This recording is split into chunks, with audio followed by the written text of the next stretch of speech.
یہ اسپیشل نوجوانوں کے لیے. خیر اب تو حضرت جی حالات اس طرح کے، نوجوان کیا اور 40 والے کیا اور 45 والے کیا اور 50 والے کیا، سب خطرے میں ہیں حضرت جی، جس کو اللہ بچا لے حضرت جی. اس طرح کا دور آیا باہر حضرت جی. ہاں جی، ہر کوئی خطرے میں ہے حضرت جی، جس کو اللہ بچا لے، جس کی اللہ حفاظت کرے حضرت جی. یہ روض الریاحین امام یافعی رحمۃ اللہ تعالیٰ نے لکھی، بڑی خوبصورت کتاب ہے حضرت جی. صوفیہ کا تذکرہ ہے اس میں حضرت جی. اس میں حضرت نے لکھا ہے کہ شہر بصرہ میں کوئی بزرگ تھے تو ان کے جسم سے نا کستوری کی، مسک کی خوشبو آیا کرتی تھی حضرت جی. وہ لکھا ہے کہ وہ خوشبو اس قدر زیادہ تیز تھی کہ حضرت اس گلی سے بھی گزر جاتے نا تو لوگ بھی کہا کرتے تھے لگتا ہے مسکی رحمت اللہ تعالی علیہ گزر کے گئے ہیں، کیونکہ جسم سے خوشبو آتی تھی. اس لیے اصل نام لوگوں کو بھول گیا، لوگوں کو یاد رہ گیا مسکی. لوگ ان کو مسکی کہا کرتے تھے کیونکہ آپ کے جسم سے مشک کی، کستوری کی خوشبو آیا کرتی تھی. لکھا جب حضرت نے مسجد میں داخل ہوتے لوگوں نے کہنا مسکی رحمت اللہ تعالی علیہ آ گئے. اصل نام لوگوں کو بھول گیا، ان کا نام ہی پڑ گیا مسکی، مشک بار، جس سے مشک کی، کستوری کی خوشبو آئی. وہ لکھا ہے کہ ایک دن کسی نے بڑا اصرار کر کے نا حضرت سے پوچھا، حضرت آپ کون سی خوشبو لگاتے ہیں؟ میں تو کوئی خوشبو نہیں لگاتا. تو حضرت جی جو آپ کے جسم سے کستوری کی خوشبو آتی ہے یہ کیا ہے؟ آپ نے فرمایا میرا واقعہ بڑا عجیب ہے. حضرت سنائیں ہمیں بھی. فرمایا میں جب جوان ہوا نا تو میں صرف جوان نہیں ہوا، اللہ نے شرم و حیا کے زیور سے بھی مجھے آراستہ کر رکھا تھا. اللہ نے شرم و حیا کی دولت مجھے وافر مقدار میں، آنکھیں نیچی رکھنی، یہ شرم و حیا ہے نا، آنکھیں نیچی رکھنی، چلتے ہوئے حضرت ایسے ایسے نہیں چلنا، نہیں، نگاہیں نیچی رکھ کے چلنا، یہ شرم و حیا کی دولت ہے جی. تو اب تو دکھ کی بات ہے حضرت جی، کبھی مردوں میں بھی ہوا کرتی، تب تو عورتوں میں بھی کوئی نہیں رہی ہے. اب تو وہ بھی اس طرح چلتی ہیں کہ خود اپنا آپ بچا کے چلنا پڑتا ہے. ویسے تو سفر پہ رہتے ہیں، بڑی کم نوبت آتی ہے کہ کبھی کسی گلی سے گزرنا پڑے. اگر گزرنا پڑے تو بھائی خوف آتا ہے، ہو کیا گیا. اور کبھی یہ دولت مردوں کے پاس بھی ہوا کرتی تھی کہ وہ اپنی نگاہیں نیچی رکھ کے چلا کرتے تھے.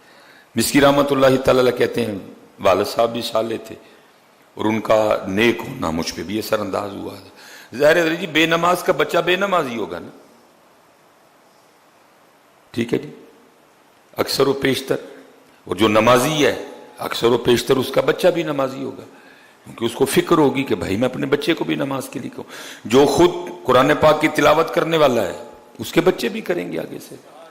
جو خود ذکر و اذکار کرنے والا ہے آگے اس کے بچے بھی کریں گے. انہوں نے کہا والد صاحب صالح تھے، انہوں نے تربیت کی، انہوں نے جو ہے نا میری تعلیم و تربیت کا بڑا خیال رکھا، اور اللہ نے پھر مجھے شرم و حیا کی دولت سے نواز رکھا تھا. حضرت مسکی رحمت اللہ تعالی فرماتے ہیں میں ایک دکان پہ نا، کپڑے کی دکان پہ کام کرتا تھا. حسب معمول میں دکان پہ کام کر رہا تھا.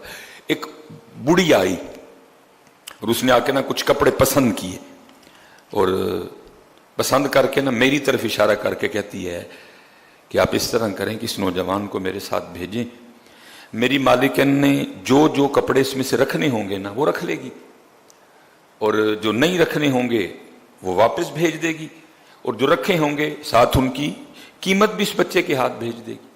حضرت مسکی رحمت اللہ تعالی فرماتے ہیں کہ جی میں نے وہ کپڑے اٹھائے، اس بڑھیا کے ساتھ چلا گیا. ایک بڑے سے گھر میں داخل ہوا، ایک کمرے میں مجھے بٹھا دیا گیا. ایک عورت آئی اور اس نے آ کے سب سے پہلا کام یہ کیا کہ میرے کمرے کو نا چٹکنی کنڈی لگائی. میں گھبرا گیا. پھر وہ میرے پاس آ کے بیٹھ گئی. میں اٹھ کے اس سے تھوڑا دور جا بیٹھا، لیکن اس وقت اس پہ شیطان اور شہوت غالب تھی. اس نے میرے سامنے اپنے ارادہ بد کا اظہار کیا اور مجھے دعوت زنا دی. میں نے اسے کہا کچھ خدا کا خوف کھا، کیا تجھے اس بات سے ڈر نہیں آ رہا کہ اللہ پاک تجھے اور مجھے دیکھ رہے ہیں؟ اللہ پاک تجھے اور مجھے دیکھ رہے ہیں. لیکن اس وقت اس پہ شیطان سوار تھا، شہوت کا غلبہ تھا. نہ خدا، نہ خدا کا رسول، نہ قبر، نہ حشر، نہ سوال، نہ جواب، نہ رب کے حضور پیش ہونا، اسے کچھ اس وقت یاد نہیں تھا. بس وہ یہی ارادہ رکھتی تھی کہ میں اس سے اپنی نیت بد، اپنا ارادہ بد پورا کر لوں. مسکی رحمۃ اللہ تعالی علیہ فرماتے ہیں میں نے اپنے اللہ کو پکارا اور اس وقت میرے دل میں ایک بات ڈالی گئی. میں نے اسے کہا چل اگر تو نہیں باز آتی تو مجھے پیشاب کی حاجت ہے، میں ذرا بیت الخلا ہو. اس نے کہا. حضرت مسکی فرماتے ہیں کہ جب میں بیت الخلا میں گیا نا تو وہاں ظاہر ہے گندگی انسانی غلاظت پڑی ہوئی تھی. اور فرماتے ہیں میں نے بڑا حوصلہ کر کے نا وہ غلاظت اٹھائی اور اس کو اپنے چہرے اور اپنے جسم پہ نا مل لیا. ہائے ہائے ہائے. آج اتنا برا حال ہے حضرت، ہم موقع ڈھونڈتے پھرتے ہیں کہ کوئی گناہ کا موقع ملے، لیکن کیسا سونا دور تھا کہ گناہ سے بچنے کے لیے انہوں نے اپنے منہ اور سارے جسم پہ انسانی پخانہ، انسانی غلاظت مل لی. آپ فرماتے جب میں باہر آیا نا تو مجھے اس حال میں دیکھ کے پاگل پاگل کا شور مچا اور وہ کنڈی کھول کے نا بھاگ گئی. میں بھی باہر نکلا، ایک باغ میں پناہ لی. وہاں میں نے اپنا سارا کچھ جو ہے نا اس کو دھویا، اپنے رب کا شکر ادا کیا، یا اللہ تو نے بچا دیا. حضرت مسکی فرماتے ہیں جب میں رات کو سویا نا تو خواب میں کیا دیکھتا ہوں کہ کوئی میرے چہرے اور میرے جسم پہ اپنا ہاتھ پھیر رہا ہے. خواب میں میرے چہرے اور میرے جسم پہ اپنا ہاتھ، اور خواب ہی میں مجھے پوچھ رہا ہے کیا تو جانتا ہے کہ میں کون ہوں. حضرت مسکی فرماتے ہیں کہ وہ خواب ہی میں مجھے پوچھ رہا ہے، ساتھ جو چہرے اور جسم پہ ہاتھ پھیر رہا ہے ساتھ پوچھ بھی رہا ہے کیا تو جانتا ہے میں کون ہوں.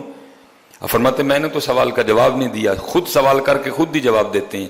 وہ کہتے ہیں میں اللہ کا مقرب فرشتہ جبرائیل امین ہوں. اب فرماتے ہیں جب میں صبح اٹھا نا تو میرے سارے جسم سے کستوری کی خوشبو آ رہی تھی. اب فرماتے ہیں یہ حضرت جبرائیل امین کے دستے مبارک کی برکت ہے. ہاں سلیمان کدی تم ہی وہ واسطے چھڈ گناہ پھر تینوں بھی جبرائیل خواب سے ملنا آن گے. لیکن کسی کو شوق ان جبرائیل کو ملنے کا، سارے چٹے رنگ تے مر گئے ہیں حضرت. کسی کو شوق ہی نہیں جبرائیل کو ملنے کا.